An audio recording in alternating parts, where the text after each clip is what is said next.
আমাদের মূল উদ্দেশ্যই ছিল যে কোনোভাবে যেন এখানে পাবনা তদন্ত পক্ষে যে কোনো রক্তপাত না হয়।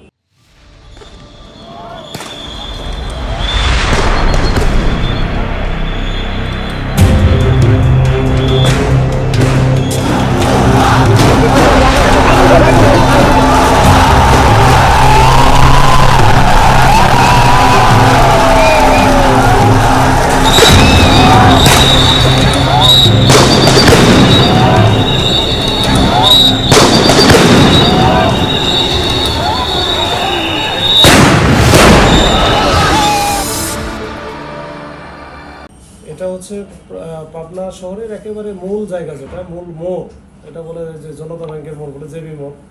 এইখানে এই যে আন্দোলনকারীরা মানে ছাত্র জনতা তারা নিরস্ত্র ছিল, শান্তিপূর্ণ ছিল, এরা ওইখানে অবস্থান নেই। এর ঠিক যে রাস্তাটা ছিল যে হামিদ রোডের দিকে, ওইখানে কিন্তু এর 200 গজ বা 300 গজ পরেই হচ্ছে আওয়ামী লীগের অফিস। তো এই অফিস এবং এটার মাঝখানে কিন্তু আমি দাঁড়াইছিলাম আমার ফোর্স অফিসার সহ, যেন কোনোভাবেই এরা একত্রিত না হয় বা একে অপরের সাথে সংঘর্ষে লিপ্ত না হয়। তো আমার মূল উদ্দেশ্য ছিল ওইটাই যে একবার সংঘর্ষে লিপ্ত যদি হয়ে যায়, তখন ওইখানে যারা দাঁড়াইছিল আওয়ামী লীগের অফিসের সামনে, তারা বেশিরভাগই ছিল সশস্ত্র অবস্থায়, আর ছাত্ররা ছিল সবই হচ্ছে নিরস্ত্র, একেবারে নিরস্ত্র। আমি একবার প্রথম থেকে তো জানি। তো এইটা তাহলে হতাহত বহু হইতো, ওই জন্য আমরা মানে একবার প্রথম থেকে ওইখানে মাঝখানে দাঁড়াইছি। কিন্তু অপোজিট থেকে যে আমি এই বক্তব্য দেওয়ার মানে 30 মিনিটের পরে তখন এই যে উল্টা দিকে থেকে যে রাস্তাটা দেয়, যেটা থানার সামনে দিয়ে আসলো, এখানে আমাদের এক গাড়ি ছিল, কিন্তু ওদের সাথে আবার মানে যে একটু ঝামেলা হয়েছিল, ওই যে আন্দোলনকারীদের কি একটা হয়েছে, এটা তো দেখা যায় না, আমরা তো ঠিক উল্টা দিকে। তখন ওরা আবার ওই যে ভয়ে থানার ভিতরে চলে গেছিল। তো থানার ভিতরে যাওয়ার কারণে ওই রাস্তাটা খালি হয়ে গেছে, মানে ফাঁকা হয়ে গেছিল। তখন এই যে সাইদ সহ তার যে টিম, এই আওয়ামী লীগের হচ্ছে নেতা, সে আর কি নেতা ছিল, ওই যে সাংগঠনিক সম্পাদক যে উপজেলা আওয়ামী লীগের ছিল। তো তার এমনি কুখ্যাতি অনেক আছে। তো সে হুট করায় যে আয়সা কিন্তু ঝাঁকের মধ্যে মানে একেবারে মানে সমাবেশ চলতেছে, এইখানে একেবারে সরাসরি গুলি করে কয়েকজন, মানে 8-10 জন মিলে। তখন কিন্তু এই যে মাঝখানে যখন গুলি করে তখন তো ফাঁকা হয়ে যায়, তখন আমরা দেখতে পাই যে বিষয়টা যে কেউ না কেউ গুলি করতেছে।